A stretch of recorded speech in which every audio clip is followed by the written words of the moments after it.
Hey guys, for today's video, we're doing episode 3 of Draw Your Journal. This is my prompt journal that I wrote. It's on Amazon and you can buy it if you want. Draw Your Journal is basically a prompt journal that is all about you. So instead of writing paragraphs and paragraphs about your day, now you can draw everything there is to know about you. If you're interested, you can preview Draw Your Journal for free on my website. If you go to the newsletter section and you enter your email, I will email you 5 extra pages that are not included in Draw Your Journal, and you can kind of preview what it's like to have the journal.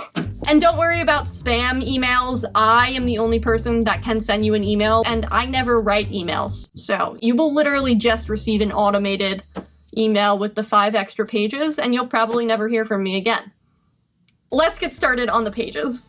Okay, so here is Draw Your Journal, and I'm opening it to the page that says, Draw Your Alter Ego. Draw 2 versions of yourself in different scenarios. An alter ego is like a secondary personality. It's like there's 2 parts to yourself. There's a part to you that everyone sees, and then there's another part to you that not everyone notices. And that is your alter ego. After finishing up my sketch, I took out my Micron fineliner and outlined everything. There are 2 versions of me. There's one version on the right that everyone on YouTube sees, the mysterious floating head of a YouTuber. I put artsy looking doodles around this version of myself. And then on the left, I'm drawing things that describe my alter ego, the thing that you guys don't necessarily see all the time, but I do every day.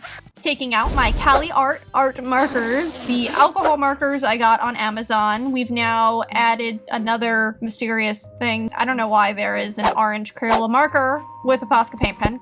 Now to explain my alter ego. On the right, that's the version of me that is talkative and outgoing and likes to put makeup on and draw things that look cute on YouTube. On the left side, we have my alter ego. She looks very stressed. Some of you know this and some of you don't, but I am actually a computer scientist.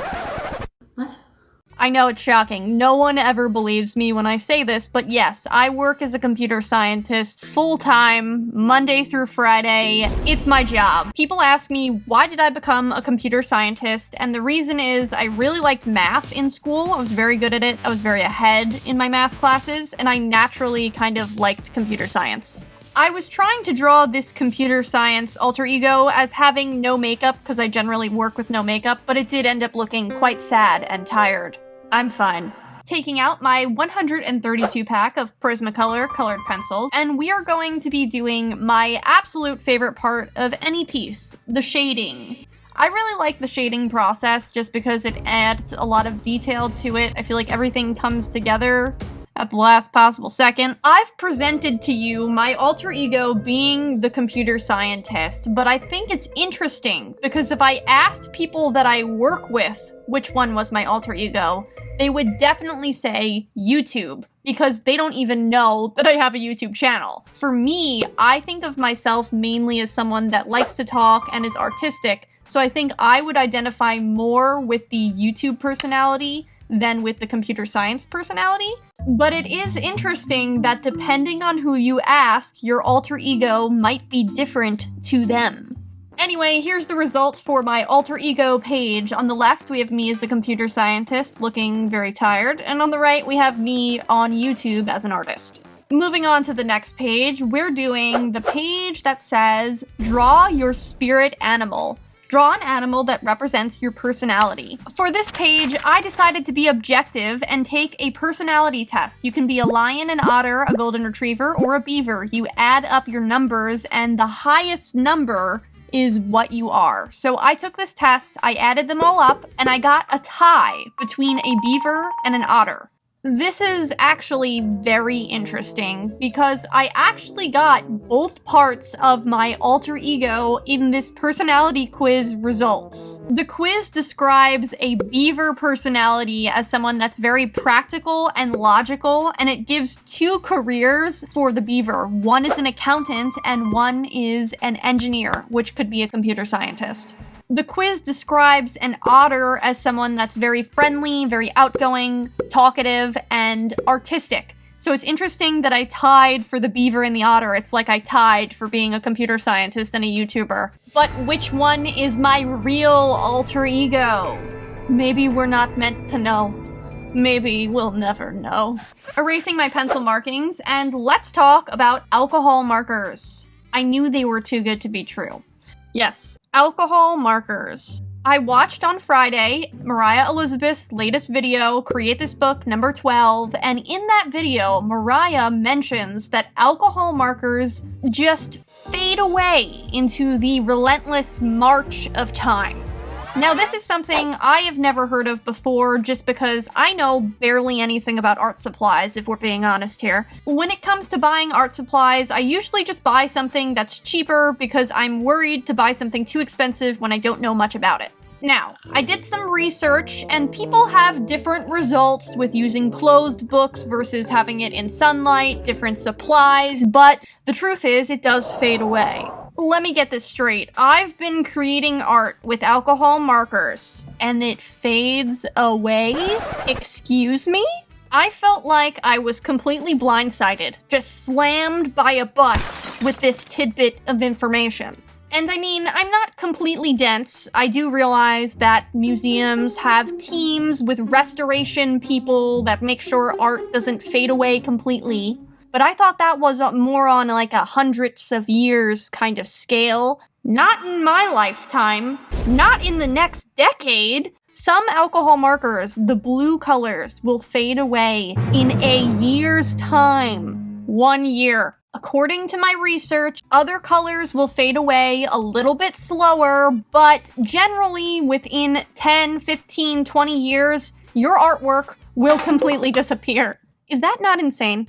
On a more serious note, if anyone has any tips for alternatives to alcohol markers that are like similar but don't fade away as quickly, please let me know, because I love alcohol markers and I'm so sad that they fade away so quickly. I'm worried about it.